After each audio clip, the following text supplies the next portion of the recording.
In our ongoing study on the Gospel of Matthew, we find ourselves in chapter 8, and we're going to pick up from the last half of verse 8 and read down to verse 12.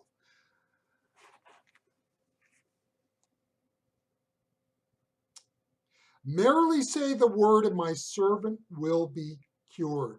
For I myself are also under authority, and have soldiers under me. To one I say, go, and he goes. To another, come, and he comes. And to my slave, do this or that, and he does it. Jesus listened to this reply and was astonished, and said to the people following him, I solemnly tell you that in no Israelite have I found faith as great as this. And I tell you that many will come from the east and from the west, and will recline at the table with Abraham, Isaac, and Jacob in the kingdom of heaven, while the natural heirs of this kingdom will be driven out into darkness outside. There will be weeping aloud and a gnashing of teeth.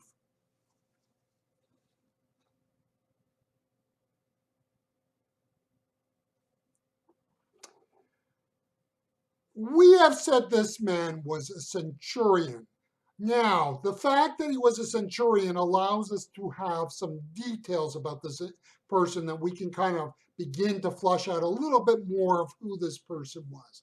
Now, we're not saying we can be absolutely certain, but we do know from historical records what a centurion more or less meant. The Roman army and how it worked never remained static throughout the history of the Roman Empire. It was evolving and changing, and in part reflecting the changes of where the empire was, what the enemies were, and so on and so forth. The centurion originally was a leader whose origins were from the lower social classes. So if we use that kind of as a rough analogy, probably in a modern military, we might think of the term a sergeant. He would not, a centurion, achieve this position without prior military experience. So the centurion would not be a young man. He was also, as his title implies.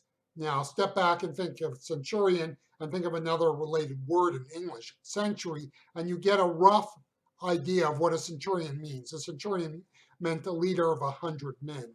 In practical terms, it was not exactly 100 men. In many ways, you get the picture of someone who was hardworking, that's how he got to his position, able to work with others, that's how he got to his position, and a person who would have earned the respect from others, again, how he got his position. There are passages in our scripture that we cannot prove. When we step back and look at them, we're not going to find outside confirmation for them.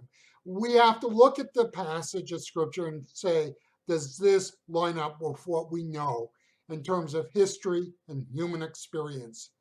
The event in question is only recorded in the Gospels. When we look at this passage, can we prove it happened? The answer is, of course, no. But remember, we also cannot prove it did not happen. In fact, it is harder to prove that this passage did not happen than it happened. You read this passage and ask why the Roman centurion turned to a Jewish miracle worker. He was desperate, and desperate people do desperate things. What I find so striking in this passage is the consistency between what he was and how he acted. He was a lifer in the military, and he understood what it meant to take orders and to give them. It would be very difficult for someone to create out of nothing the consistencies that we find in this passage. Can I prove it? No, but when I look at this passage and the ingredients within it, it could not be created out of nothing. The fact is, for better or worse, we bring who and what we are to our relationship with Jesus. The way we view the world and see things is how we will approach Jesus. In this passage, Jesus works with what the man is.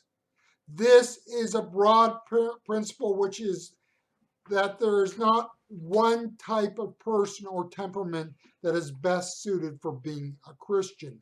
Now, there are aspects of who and what we are that may be sub-Christian or anti-Christian. I'm not saying Jesus accepts those things unchallenged. I am saying that there are aspects of who and what we are that are neither good nor bad. Then, like the centurion, there may be habits which we have gained from the vocation we work in.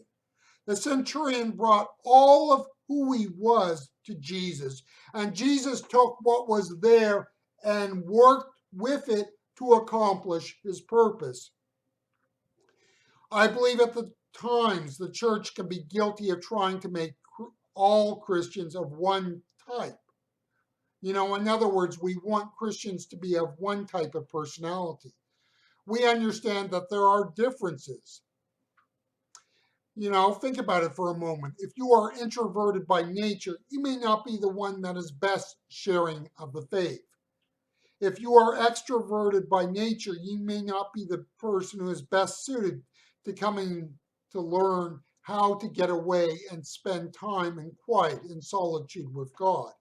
Now, both of these facts do not change the responsibility that the introvert and the extrovert have. The introvert also has a responsibility to share their faith, and the extrovert also has a responsibility to learn to get away and spend quiet time with Jesus.